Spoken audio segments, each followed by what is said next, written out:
ناظرین، کیا آپ کو علم ہے کہ ابلیس کے ماں باپ کون تھے اور اس کا خاندان کیسا تھا؟ یقینی طور پر آپ میں سے بیشتر افراد اس سے لا علم ہوں گے، اس لیے آج کی یہ ویڈیو ابلیس کے خاندان سے متعلق بنائی گئی ہے، جس میں ہم آپ کو ابلیس کے خاندان سے متعلق ایسے حقائق بتائیں گے کہ آپ یہ سب سن کر دنگ رہ جائیں گے۔ اس لیے آپ سے گزارش ہے کہ اس معلومات کو مکمل جاننے کے لیے ویڈیو کو آخر تک لازمی دیکھیے گا۔ تو چلیے ناظرین، چلتے ہیں ہمارے آج کے اس موضوع کی جانب۔ ناظرین، تاریخی کتب میں آیا ہے کہ ابلیس کے والد کا نام چلیپا تھا اور کنیت ابو الغوی تھی۔ اس کے باپ چلیپا کا چہرہ ببر شیر جیسا تھا اور وہ نہایت قدآور اور بہادر تھا۔ اس کا لقب شاشین تھا۔ اس کی قوم اسے شاشین کے نام سے مخاطب کرتی تھی، جس کے معنی دل دہلا دینے والے ہیں۔ شاشین کی تمام قوم پر دھاک بیٹھی ہوئی تھی اور قوم کا بچہ بچہ شاشین کا احترام کرتا تھا، کیونکہ اس نے جنات کی بے تحاشا قومیں مختلف فتوحات سے اپنے زیر کی ہوئی تھیں۔ ابلیس لعین کی والدہ کا نام تبلیس تھا اور اس کی والدہ کا چہرہ بھیڑیے کی مادہ کی طرح تھا اور اس کا لقب زبی تھا۔ وہ بھی اپنے شوہر کی طرح نہایت دلیر اور طاقتور تھی۔ اس نے بھی اپنے خاوند کے ہمراہ بے تحاشا جنگیں جیتی ہوئی تھی۔ اس حد تک بہادر تھی کہ ساری قوم یعنی جنات کے بچے بچے کی زبان پر تھا کہ تبلیس کے ہوتے ہوئے دنیا کی کوئی طاقت ہمیں زیر نہیں کر سکتی۔ جنات کی سرکشی جب حد سے بڑھ گئی، جب جھگڑے فساد سے زمین لرز اٹھی، تو آسمان سے فرشتوں کو حکم آ گیا کہ جاؤ ان سرکش جنات کو مار پھینکو۔ بقول ابلیس کے کہ میری ماں ابلیس نے فرشتوں کے ساتھ جنگ کرتے ہوئے بہادری کے وہ جوہر دکھائے کہ دیکھنے والے اشش کر اٹھے۔ لیکن مشکل یہ تھی کہ جن اور فرشتوں کا کوئی جوڑ نہیں تھا، اور خود میرا یعنی ابلیس لعین کا یہ خیال تھا کہ اما جان کے بعید از قیاس بہادری کے مقابلے میں فرشتوں نے آ کر سخت غلطی کی ہے اور انہیں بڑی عبرتناک شکست ہونے والی ہے۔ لیکن پھر اللہ جانے کیا ہوا کہ ہم کمزور پڑ گئے اور فرشتے ہم پر غالب آتے گئے۔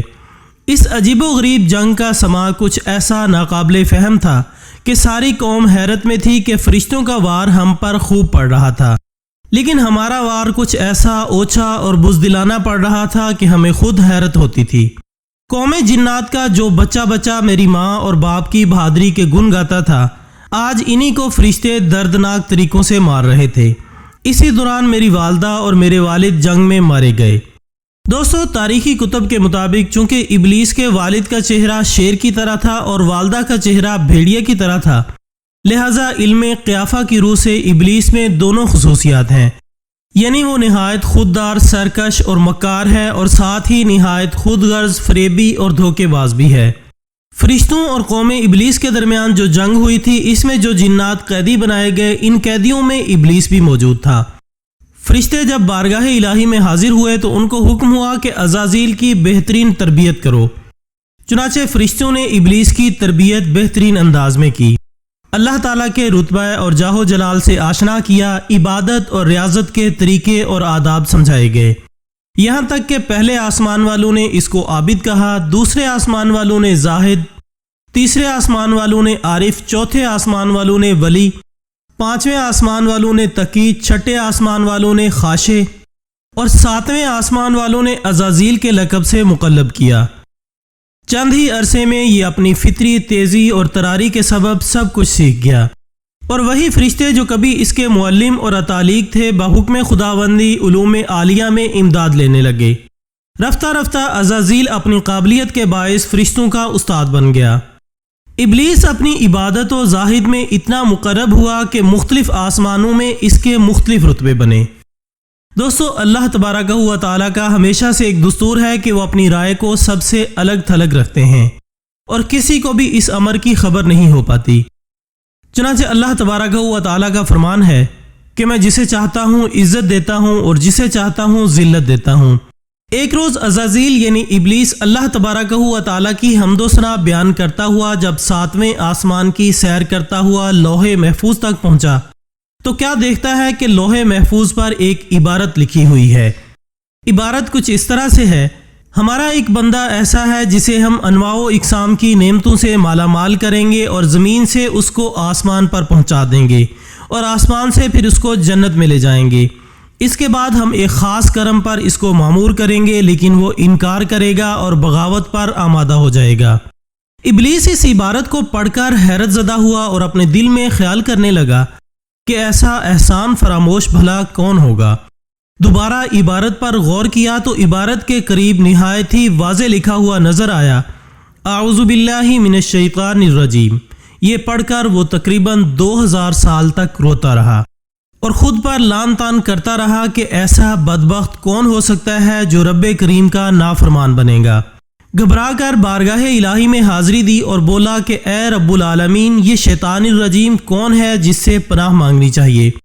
اللہ تبارک و تعالیٰ نے فرمایا کہ ہمارا ایک بندہ ہے جو انواع و اقسام کی نعمتوں سے سرفراز کیا جائے گا، لیکن ہمارے ایک حکم کو نہ ماننے کے باعث مردود ہو جائے گا۔ ابلیس نے عرض کی کہ میں اس ملعون کو دیکھنا چاہتا ہوں۔ اللہ تعالیٰ نے ارشاد فرمایا تو جلد اسے دیکھے گا۔ ابلیس اسی سوچ بچار میں ہزارہ سال مبتلا رہا اور اسے معلوم ہوا کہ آدم علیہ السلام کا پتلا تیار کیا جا رہا ہے۔ اس پتلے کا سر مکہ معظمہ کی خاک، گردن بیت المقدس کی مٹی، سینہ عدن کی خاک سے اور پشت و شکم ہندوستان کی سرزمین کی مٹی سے۔ ناظرین، جب حضرت آدم علیہ السلام کے پتلے کو تیار کر لیا گیا تو پتلے کو زمین پر بھیج دیا گیا۔ ابلیس فوراً اس پتلے کو دیکھنے کے لیے زمین پر پہنچا تاکہ دیکھ سکے کہ اس کی اندرونی اور بیرونی ساخت کیا ہے، اس کے اندر کس قسم کا نظام رکھا گیا ہے۔ سب سے پہلے ابلیس نے پتلے کو ٹھونک بجا کر دیکھا تو پتلے سے ایک بڑی ہی عجیب و غریب آواز پیدا ہوئی۔ جب بیرونی مشاہدے کے بعد ابلیس کسی بھی حتمی نتیجے پر نہ پہنچ سکا تو اپنی مخصوص طاقتوں کے ذریعے پتلے کے اندر داخل ہو گیا۔ شاید اس لیے کہا گیا ہے کہ شیطان تمہاری رگوں میں خون کی طرح دوڑتا ہے۔ ابلیس نے اندر داخل ہو کر پتلے کا اندرونی مطالعہ کیا۔ اس دوران اس کو بہت ساری باتیں معلوم ہوئیں۔ ابلیس نے اپنی طویل عمر میں جو کچھ دیکھا تھا وہ سب اس پتلے میں موجود تھا۔ چنانچہ جب وہ رگ رگ کی سیر کرتا ہوا قلب تک پہنچا تو قلب کچھ اس طرح بند کیا گیا تھا کہ وہ اپنی مخصوص طاقتوں اور مخفی علوم جاننے کے باوجود قلب کو نہ کھول سکا۔ اس لیے اللہ پاک کا ارشاد ہے کہ میں کسی چیز میں نہیں سما سکتا، لیکن مومن کا قلب ایسی جگہ ہے جہاں میں سما جاتا ہوں۔ ابلیس آدم علیہ السلام کے قلب کے اندرونی حالات معلوم نہ کر سکا کیونکہ خالق نے اسے سربہ مہر کر دیا تھا۔ بس ابلیس سمجھ گیا کہ اس پراسرار حصے میں کوئی خاص خزانہ چھپایا گیا ہے جسے مجھ سے پوشیدہ رکھنے کا مکمل انتظام کیا گیا ہے۔ ابلیس کو انسان پر کوئی اختیار حاصل نہیں کہ وہ زبردستی اسے کھینچ کر اپنی راہ پر لے جائے، وہ صرف بہلانے پھسلانے سے ہی کام لے سکتا ہے۔ آخر میں دعا ہے کہ اللہ تعالی ہمیں شیطان کے شر سے محفوظ رکھے اور اپنے راستے پر چلنے کی توفیق عطا فرمائے، آمین ثم آمین۔ اسی دعا کے ساتھ ہماری آج کی اس ویڈیو کا اختتام ہوتا ہے۔ ہم امید کرتے ہیں کہ آپ کو یہ ویڈیو ضرور پسند آئی ہوگی۔ اس ویڈیو سے متعلق اپنی قیمتی رائے ہم تک ضرور پہنچائیے گا۔ ہماری اگلی ویڈیو آنے تک اپنا، دوستوں، رشتہ داروں اور گرد و نواح کے تمام لوگوں کا بہت خیال رکھیے گا۔ اللہ حافظ۔